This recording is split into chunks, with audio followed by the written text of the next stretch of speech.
मैं उनको एक संदेश देना चाहता हूँ कि आपको सत्य का साथ देना चाहिए, न्याय का साथ देना चाहिए और जिन लोगों ने पथराव करा है उनको सामने लाके उनके ऊपर कार्रवाई करानी चाहिए।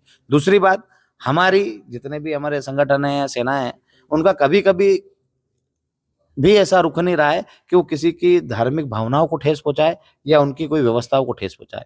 हम हमेशा से जानते हैं कि ये इंसानों की लड़ाई है, इंसानों तक ही सीमित रहे, इसको देवताओं भगवानों में नहीं बांटा जाए। हो सकता है कि वहाँ मस्जिद थी और उसको लेके लड़ाई हुई हो, पर ना तो मस्जिद के अंदर से पत्थर आया है, ना किसी मंदिर के अंदर से पत्थर आया है। जो पत्थर फेंके हैं वो सामने वीडियो में दिख रहे हैं, खुले में दिख रहे हैं और उससे कहीं दूर मस्जिद है। तो हमारा कहीं ऐसा नहीं है जैसे मुस्लिम समाज को एक भ्रम है कि हम चाहते हैं कि उनकी मस्जिद टूट जाए। हम कभी नहीं चाहेंगे कि कोई भी उनके जो धार्मिक स्थल है वो उनको तोड़ा जाए। तो आप आज भी कुछ लोग गिरफ्तार किए गए, तो उस पर आप कुछ कार्रवाई करवाएंगे? जी, मुझे पूरी गिरफ्तारी की जानकारी नहीं है, पर हाँ, हम वहाँ से आए थे, तब 2 हमारे भाइयों को गिरफ्तार किया गया है। पर जब हमको पता चला कि उनको वो जेसीपी लेके जा रहे थे और शायद न्यूज़ का कवरेज भी मिल रहा था, इसकी वजह से प्रशासन ने उनको डिटेक्ट करा और बिठाया है, ताकि कोई ऐसी धार्मिक भावनाएँ को ठेस नहीं पहुँचे और कोई भी व्यक्ति मतलब ऐसे कोई अनर्गल बयान नहीं दे। कल भी आस्था की जो घटना के बाद आज सीओ और कलेक्टर यहाँ पहुंचे, क्या एसपी कलेक्टर साहब की क्या बात है?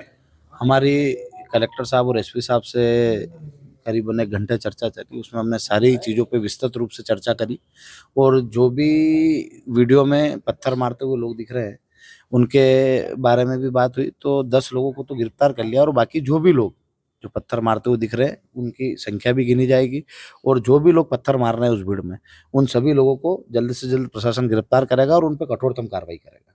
कठोरतम कार्रवाई में बहुत सारी जो चीज़ें हमारी मंशा है कि जिस प्रकार की कार्रवाइयाँ हो, उससे हम संतुष्ट हैं कि हाँ, वो हम जो बोल रहे हैं वो कार्रवाई करेंगे।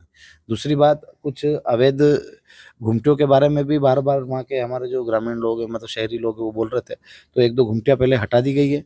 बाकी भी जो अतिक्रमण है, उस पे प्रशासन जो एक तरीका होता है हटाने का, जो नोटिस-वोटिस देने के बाद, तो जो भी अवैध व्यवस्था होगी, मतलब जो अवैध जो चीज़ें होगी, उसको अवैध अतिक्रमण को हटाया जाएगा।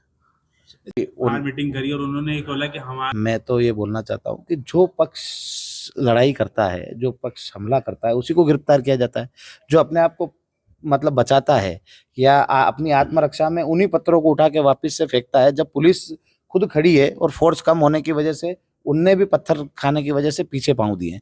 पर कहीं न कहीं वहाँ के लोगों ने खड़े रहकर, क्योंकि वो लोग लड़ाई करने नहीं आए थे, वो आम रास्ता था, जिस रास्ते पे लोग जा रहे थे और जब वो पत्थरबाजी हुई तो वह गाड़ियाँ रुक गई। तो जो गाड़ियों में बैठे हुए लोग थे वो आम लोग थे, वो उनका उस लड़ाई से कोई लेना-देना नहीं था। और मैं आपको फिर से बता दूँ, वो लड़ाई ना तो धार्मिक थी, ना ही जातिगत थी। वो लड़ाई जो थी वो एक व्यक्ति के टॉयलेट जाने की वजह से शुरू हुई थी और वो भी अंधेरे को देखकर वहीं के दुकानदारों ने बोला कि वहाँ जाके आप पीछे घुमटी के पीछे टॉयलेट कर लो, तो वो टॉयलेट करने गया था और उस टॉयलेट करने वाले व्यक्ति का विरोध करते हुए उनने पुलिस को बुलाना उचित नहीं समझा और उसको मारपीट करी। मारपीट करने के बाद जब लोगों ने विरोध करा, प्रतिकार करा, तो उनने उनको भी मारपीट करके भगाने का प्रयास किया। जब और भी जो गाड़ी आ रही थी, चूँकि हमारा आंदोलन था 21 दिसंबर का, उसी आंदोलन से रिटर्न गाड़ी आ रही थी, एक-दूसरे के परिचित थे, वो लोग जब वहाँ रुक गए, तब उनने जब विरोध करा तो वो वहाँ से भग गए और जब उनने भीड़ इकट्ठे होते हुए देखी, तो उधर से उनने पत्थर चालू कर दिए। वो आपको वीडियो में दिख रहे हैं किस प्रकार से वो पत्थर मार रहे हैं। पर हम ये चाहते हैं कि कोई निर्दोष नहीं फँसे, पर जो ये दोषी हैं, ये बचे भी नहीं।